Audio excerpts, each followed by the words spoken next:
So welcome to another on these installments of oral history about Route 66, especially the African American experience in Greene County, Missouri, where Springfield, Missouri is located. Today's date is March 11th, 2015. My name is Tom Peters, Dean of Libraries, and this project is funded in part by the generous support of the National Park Service. Our special guest today is John Sellars, who's the director of the History Museum on the Square. John, welcome. Thank you. We're in your office. Here we are. In the Holland Building. Looking out over Route 66. On the square, exactly, right. Where Route 66 was. Well, let's start with April 30th, 1926, when a telegram was sent from Springfield to D.C., and they said, basically, if California and Arizona are amenable, we'll take number 66. Yeah, an exciting time. It's something that was... there had been a lot of effort put forth from early on in the 1920s to secure a route through from Chicago to Los Angeles through Springfield and through Oklahoma, with John T. Woodruff and Cyrus Avery being the prime movers in that. They felt like that they were robbed in 1925 when they were awarded Route 60, which everyone assumed would be the most important 60 number highway through the middle of America, and they were awarded that, and then a year later it was taken away from them and awarded to another road that came from Virginia through Kentucky. So a lot of bad feelings, a lot of hurt feelings, and so they met here at the Colonial Hotel, just 2 blocks from where we're sitting, and came to the conclusion that 66 sounded like the number they ought to have. So they went downstairs to the postal telegraph station right there in the Colonial Hotel and sent a telegram to Washington, D.C. requesting that they be awarded that number. So that got it all started. So what you've got an exhibit now ongoing right now at the History Museum on the Square about the African American experiences in Greene County. Mm-hmm. What was the African American presence in Springfield in the 1920s? It was minimal.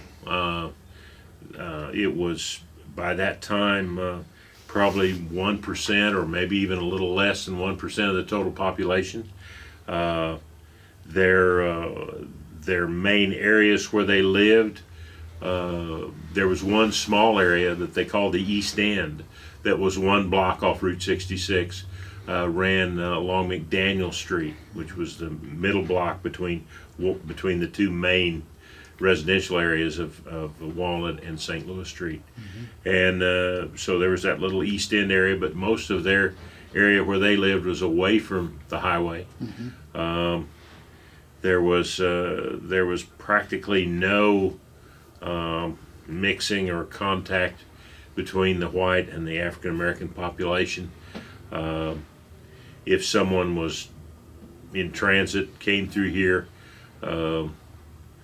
they would have to know how to find other African Americans. Yeah. And there were some kind of travel guides published like that of places to eat, places to stay. Yeah, the Green Book. Yeah, exactly. And so those were the only ways that they really knew where to look for anything, because they weren't really, it wasn't a very welcoming environment for them. Yeah, so there was kind of a concentration just north and east of downtown. North and east of downtown, and then they had an area out in Westport, they called it, out on the west side of town. Uh-huh. But all of them were away from Route 66, south of 66, south of Grand Street. Uh-huh. Out on the west end was the other area. How many black-owned businesses were there in the 20s in Springfield? Maybe a couple of dozen. Yeah. Yeah. Any on the square? Oh, no. There had been years before, in the turn of the 20th century, there had been. Yeah. But no, at that time there weren't any. And I got to mention the lynching in 1906. It was April of 1906. Lynchings, it was multiple. Yes, multiple, 3. Yeah. Yeah, it was a terrible, heinous crime. The young men who were lynched were obviously innocent. They had been, their story had been corroborated by their boss, who was white. There was no reason not to believe him. There was no way that they could have possibly done or been around where anything happened. Then later it turned out that nothing happened at all. Yeah. It was an excuse for somebody to be away from home and getting into mischief. Yeah. So the only thing that kept that, it was so heinous and so awful, and so flagrant, because it happened right on the square, right in the middle of town. It wasn't something that happened off out in the woods somewhere. This happened right in the middle of the city. The only thing that kept it from being a tremendous national news piece was that the very next day the San Francisco earthquake occurred, and pretty well put it in the hopper as far as importance. Yeah. So in 26, that would have been 20 years after 20 those years, right. lynchings, and as you mentioned, the Colonial Hotel was here. It was on 66. Yeah. Sansone, The What's Colonial. Of course, the Gilloys came in that year. The Kentwood Arms.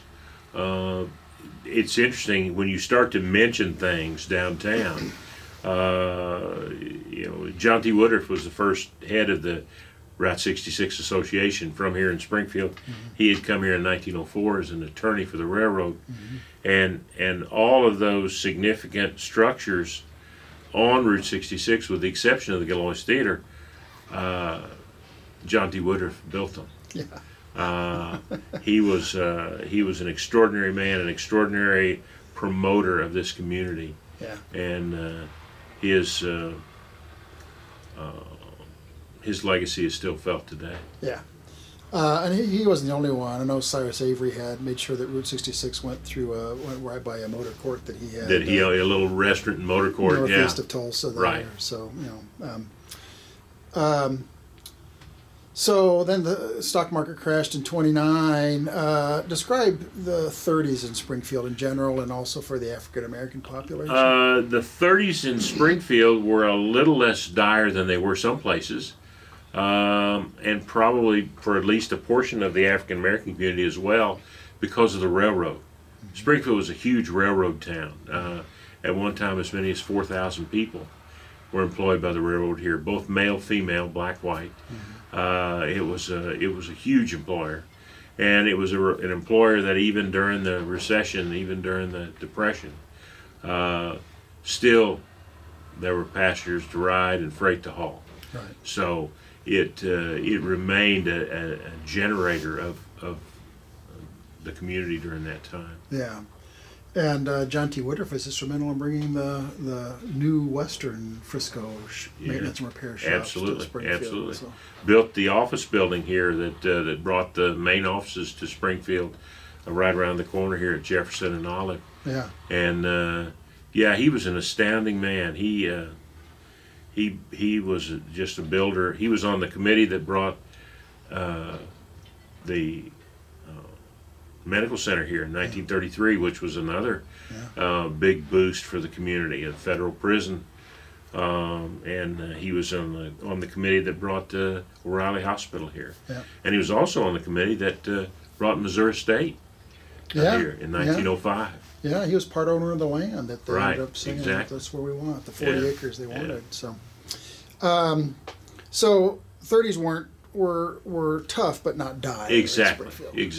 For everybody. Yeah. There was enough work and. There was, and that helped some of the transients, some of the people who were on the move, came here and boosted the city's population a little bit during that time, because it was a place where they could get a job. Did you have any African Americans moving into the area in the 30s? No, because they were looking for the African American population was very stable here, but it didn't grow. Yeah. It didn't grow until, up into the 60s. It was very flat. It's just flat. Mm-hmm. Okay. Some of the businesses, I'm not sure when they got started, like Alberta's. Was Alberta's, Graham's, those were all from the Graham's were in the 30s. Alberta's was in the early 40s. Okay.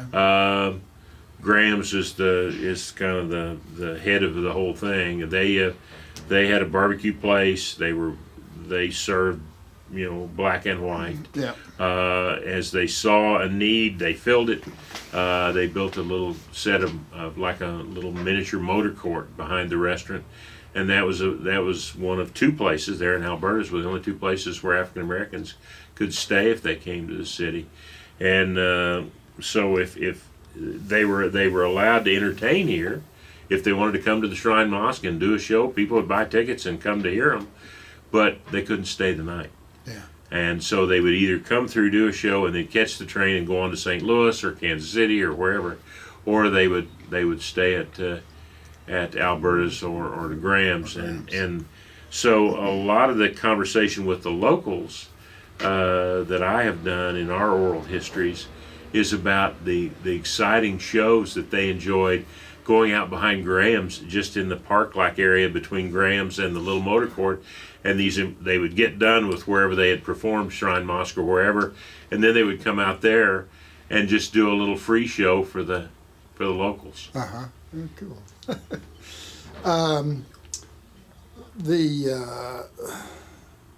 So when after the 30s and we got into the war years, a lot of troop movements along 66. A lot of troop movements. An interesting story, one that's told in first person by one of our early oral histories who's no longer with us. This was done back in the late 80s about the Harvey House at the depot.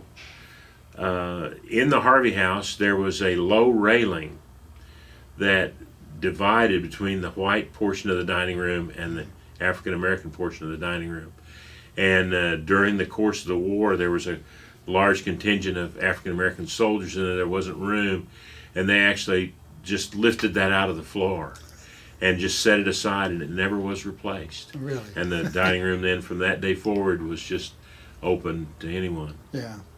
So a lot of troops, where would they be? Was most of the movement to Fort Leonard Wood? They were coming to Fort from Leonard Wood. It was a big training base. They would go to Fort Sill in Oklahoma. They'd be on their way to Fort Sill to artillery school, things like that. Yeah.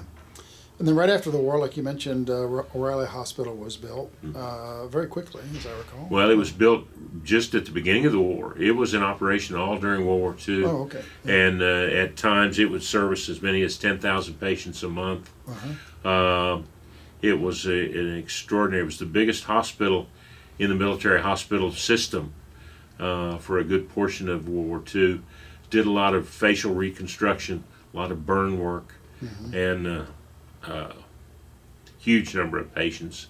And it was also training command for dental technicians and people like that. So it was a big, huge facility. And it was interesting. John T. Woodruff was a wonderful man and did great things here, but he also was a businessman. He opened Hickory Hills Country Club, and that was a golf course for the patrons of his hotels.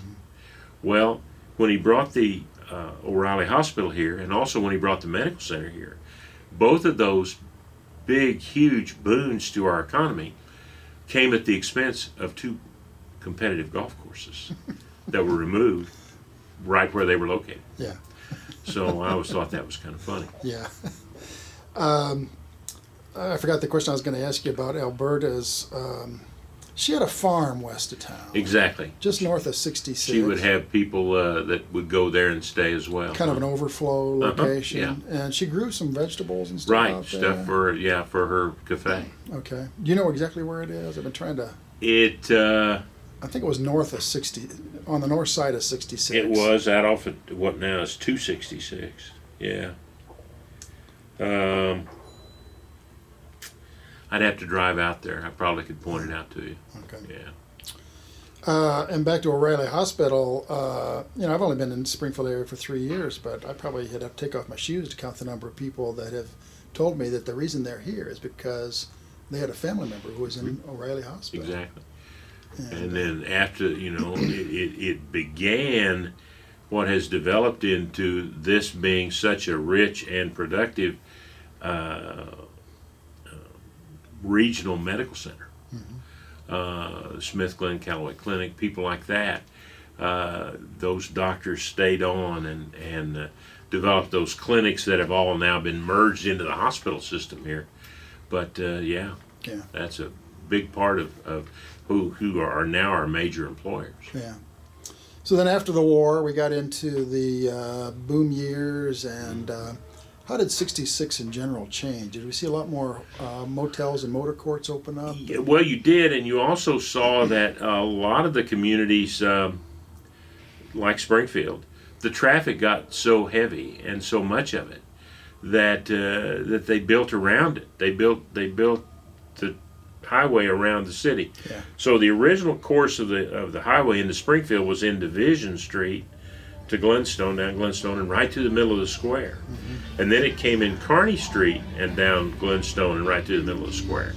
Well, then, to alleviate some of that traffic crunch, they routed it along Kearney Street all the way to the west side of town, mm-hmm. and down what we called the West Bypass to the western terminus, right. And then on out of town that way. Right. So it took a lot of that through traffic out of town, and then the downtown route became what they called the city route or the business route. Right.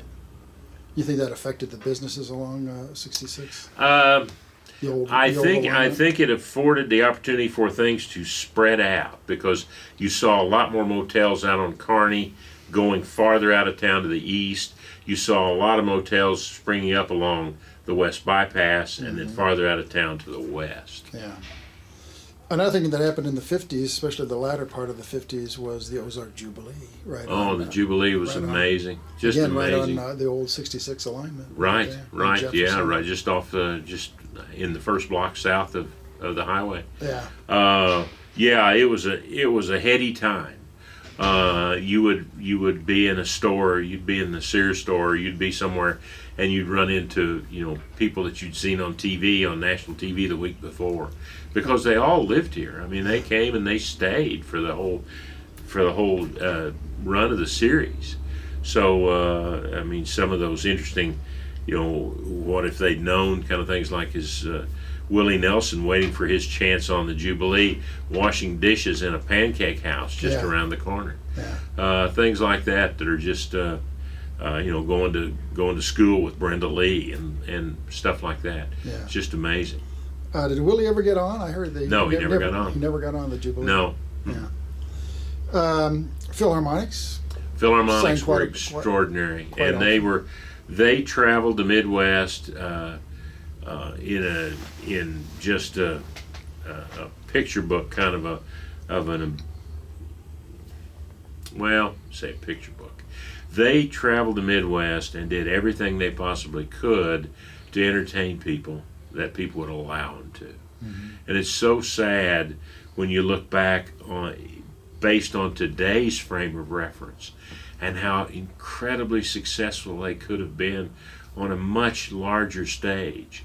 But because they were African American, mm-hmm. they were so limited and prohibited from doing a lot of things that they patently, when you listen to their music today, and I love to listen to it, I've got a bunch of their music on tape. When you listen to them today, you think, oh, what a loss to the music world, that they just weren't able to get that out and be known like they should have been. Yeah.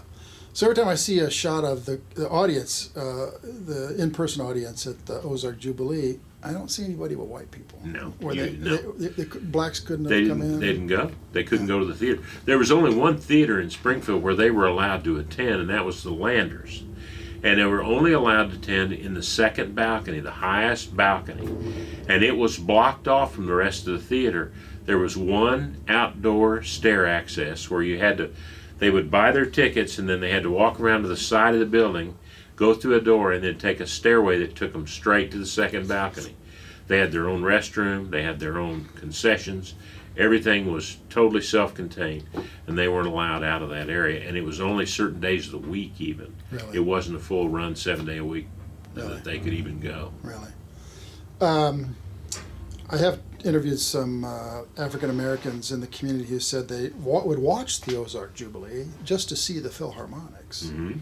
And they were often disappointed because the Philharmonic would start singing as the ending credits would start to roll. Oh yeah, yeah. And they'd cut them off mid-song. They'd be the big finish, and then they'd have to cut them off to go to the network. Yeah. Yeah. So they were disappointed that they didn't get to hear the complete song. And sometimes they were kind of disappointed in the song selection. Yeah, yeah. Okay, so we're into the mid to late 50s now, and then we get into the 60s, which, when we know that when the 66 was decommissioned, but when did it really sort of die as the Mother Road? Well, it was always there. I can remember I started in college in '67, and in '66. Or in '67, that same year, I started driving a truck for Colonial Bakery at night. Mm-hmm. And at that time, they were still working on the interstate in portions of it. So the eastbound lanes of Interstate 44, from just past Stratford up to Lebanon, and then from Lebanon on up to St. Robert, were on old 66. That just became the eastbound lane. So that was the eastbound lanes of 66 while they were still building the eastbound lanes of Interstate 44. So I drove 66 every night on my way to Rolla, because that's what I did. I'd drive a truck to Rolla and back. Really? And take in bread. The wee hours of the night? Yeah. Or, yeah. They'd load your truck, and then you would drive to, I had Lebanon, St. Robert, and Rolla, and there was bread trucks parked at service stations. And you would drive up with your truck and load their bread trucks. You'd back up? And you'd just pull up in the parking lot of the service station, and then you had keys to the station, and you would pull their truck out, back it up against your trailer, load their bread truck, and then take their stale, put it on your trailer, and then come back. And so I'd get back in at 7:30 in the morning, then go to class. Go to school. Which probably explains a lot about my grades. How long did that last? Oh, I did that for a couple of years. Yeah. So do you have memories of, did you ever stop at a diner or something along Route 66? Oh my goodness, yes. There was a couple that were fascinating. There was one called the Garbage Can. The Garbage Can Cafe, and it was a great place to eat. It was between here and Lebanon. And then there was one right on the other side of Lebanon. It was called the Space Station Truck Stop and the Satellite Cafe. It was very, for that time, high-tech, it was, yeah, it was high tech. But Space Station Truck Stop and the Satellite Cafe. They have good food? Had great food. Of course, at that point in time, I'm a college kid. I don't care. I'm hungry. I'll eat anything. Yeah. But those were two of the ones that I stopped at most. Was the Garbage Can and then the Space Station. So when you were driving on 66, did 66 have a particular aura to it at the time? Do you recall? I don't know that it had an aura to it, but it did require you to be alert. Yeah, you get on the interstate now, and it's a straight road of pavement with a big wide shoulder, and you just get on, lock it in cruise control, and you go. Mm-hmm. Route 66 requires you to look around, requires you to be more aware of your surroundings, and if you got too close to that edge, that big high curb would kick you back out into the middle of the road, and maybe into oncoming traffic if you weren't watching what you were doing. Right. The shoulders were narrow, and the guardrails were non-existent, and bridges were narrow. The bridges Gasconade were River Bridge. Oh my goodness, yes, they were narrow, and especially for a young guy. I'd only been driving 2 years, and now I'm driving a big bread truck. Cruising down through there, drop off a hill. There's a bridge at the bottom, and there's a road of cars coming the other way, and you just know you're going to hit somebody with a mirror or whatever. It was a little angst-ridden, but it was fun, and it was you saw more. You, instead of bypassing everything, you saw what people were like, and you saw what they lived like, and you saw curious, interesting stuff, businesses and buildings that you don't see now. You just blow by them at 80 miles an hour, with the windows up and the something blaring on the radio. Yeah, a lot of mom and pop businesses. Lots and lots of You didn't see the chains. you might see a Howard Johnson's or something like that. But as far as chain restaurants and places like that, no. You went to the diners. You might go to a Dairy Queen or something like that. Yeah. But there weren't all the you go to any town and you got the same standard group of chain restaurants. It wasn't like that. Everybody had their own little thing. You knew where to go for the best Frito pie, or where to go for the best limeade, or where to go for whatever. So I have to ask, what's Frito pie? Oh my goodness! You've never had a Frito pie?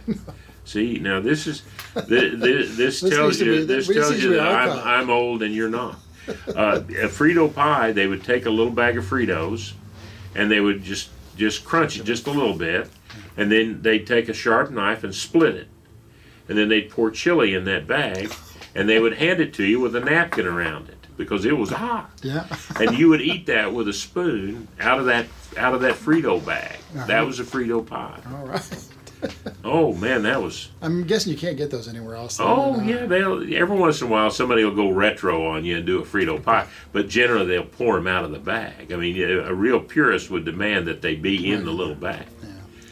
Close I remember was you used to be able to buy cereal in a kind of a cardboard. You'd get a little individual thing, and then have wax paper inside. You'd open it up and you pour milk in, and eat your cereal right out of the box. Oh, they used to have the actual little boxes, and they were perforated on the side. Yeah. So you just put your thumb in there and then open that up, and it'd be wax paper inside, and you just eat it right out of the box. Yeah. Oh, certainly. So when did Steak and Shake get started here? It started in Normal, Illinois. In Normal, Illinois. Herb Leonard came here in 1963. Herb had worked actually for Gus Belt, who started Steak and Shake. Mm-hmm. And Herb came here in 63 and opened the store here at the corner of St. Louis and National, where there'd been an old service station that had been converted into a radio shop. Mm-hmm. And that was all torn down and made Steak and Shake there in 63. And Herb and now his son have done a great job here. They've stayed loyal to the area. They haven't gone a million other places, mm-hmm. and they've provided really good food for an awfully long time here. Did you go there when you were in high school? Was that the place to go? No, it was pretty expensive for me, and I was more of a Fisher's Highboy guy. Uh-huh. Fisher's was the big local dog. Steak and Shake was a chain. Uh-huh. And Fisher's was the local one that you saw advertised on TV, and the cool kids would cruise through Fisher's, hang out there. Uh-huh. It was down St. Louis Street, another block on the other side, on the north side of the street. On the north side of the street, okay. What about other what we call today underrepresented groups along Route 66? Hispanics and Asian Americans. We had very few Native Americans. Very few Hispanics. We had very few Native American here. A lot of people claiming to be Native American, but very few of them could confirm it. Mm-hmm. Springfield, as far as the ethnicity, was pretty much white. Mm-hmm. Yeah. Okay. The first group to come here of any significant number was at the end of the Vietnam War, and the Catholic diocese resettled a huge number of Vietnamese Catholics mm-hmm. in the area, and really kind of changed the texture and color of our food mm-hmm. Because we got a lot of chicken places. The Leongs had been here forever, but this brought a whole other layer of those types of restaurants here. Yeah, I mean, you see Springfield Cashew Chickens probably about 20, 30 places now. Easy that. Yeah, my goodness. Yeah. Anything else you want to share with our viewing audience? I grew up on Route 66. Grew up on St. Louis Street, back when it was kind of a multi-use street. Part of it business, part of it still residential. Yeah. And there was even as a boy, even in the 50s, there was a ton of energy there. just the thought of being able to get on that road and go somewhere exciting was always there, kind of percolating in the back of your mind. Did you have any encounters with anybody from Chicago or LA who was doing 66 and just not back in that blowing through town? Not back in that time, no. Yeah. But I know we traveled it. We would go to Oklahoma to visit family, and it was exciting. Yeah. It was very exciting. Now we have the Birthplace of the Route 66 Festival coming up in August. Right. The 5th annual, maybe? Third. Third annual, Uh-huh. Yeah. It's growing every year. Growing every year, a lot more excitement, a lot of things building from that. I am very happy to see that we're finally acknowledging the tremendous contribution we've made to Americana. Yeah. Route 66 is my feeling iconic of a time frame when the sense of possibility was at its peak. Mm-hmm. When the sense that if you work hard and strive and are creative, the sky's the limit. Mm-hmm. And I think that's what a lot of people who travel it today are trying to recapture. Mm-hmm. I think it's arguably the most iconic road, recognizable road in the world. You could ask anybody just about anywhere on Route 66. Oh yeah. Love Route 66. Exactly. And right now the people that do Route 66, about 20% of them are Europeans. Oh yeah. That's their holidays. And yeah, and something that it's like a pilgrimage. They really are emotionally connected with it in a way that a lot of us maybe can't fathom. Yeah. Colleague of mine, Dave Richards, argues that it was the post-war Route 66. So you had the Depression era, mm-hmm. Route 66. You had the war year Route 66, which I think is completely under researched and represented. But then you had that post-war boom, and between the Depression and the war, people were just ready to go. Exactly. That's what most people think of. I think when they think of Route 66, mm-hmm. are those post-war years. That time of promise. And if you sort of said, well, describe, you see a family driving down Route 66, describe that family, I think probably 99 out of 100 say it's a white family. Mm. Is that your sense of how it really worked? That it was Mom and Dad, 2 kids, and a dog. Yeah. Yeah, exactly. Yeah. And yet in Springfield and other places, you had people of color who lived close and often maybe would provide services. Yeah, definitely. Sort of lived in the corridor, but were really denizens of the route, not travelers so much on the road. They weren't acknowledged as a part of it, as a participant in it. Yeah. Anything else? We'll edit out if you want to think for a minute. I really no. That's pretty much it. It's something I've always been fascinated with, so I enjoy talking about it. I enjoy finding out new interesting things about it. Yeah, and we would be remiss if we didn't point out that the renovated History Museum on the Square is going to have a big Route 66. Exactly, a big one in this first phase, and an even bigger one in the second phase of the museum. Yeah. All right. Well, thanks. We've been talking to John Sellars, who's the director of the History Museum on the Square in Springfield, Missouri. Thanks, John. You bet.